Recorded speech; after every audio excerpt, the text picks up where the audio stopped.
হ্যাঁ বে টিঙ্কু, তুই বেলা দিল্লি যাচ্ছিলি, তো এখানে বসে বসে কি করছিস? হ্যাঁ রে ভাই, দিল্লি যাবে লেগে গেলছিনু হাওড়া স্টেশন। তো ট্রেনের ওপর চাপনু, তো ট্রেনে প্রচুর ভিড়, পা রাখার জায়গা নাই।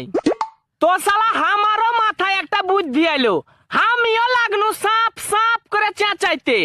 ট্রেনের বগি 5 মিনিটের মধ্যে খালি। তারপর তারপর আর কি, সিটের ওপর শুইতে দিনু 2 ঘন্টা ঘুম। শালা ঘুম থেকে উঠে দেখছি যে ট্রেন হাওড়া স্টেশনই দাঁড়িয়ে আছে। তো আমি জানলা দিয়ে একটা লোককে জিজ্ঞাসা করনু যে ভাই ট্রেনটা কখন ছাড়বে। তারপর লোকটা কি বললে জানিস? কি বললে? বললে যে বগঘিটাতে একটা সাপ উঠেছিল, যে বগঘি খান ছাড়ে দি ট্রেনটা চলে গেলছে। কুমোর পাড়ায় গরুর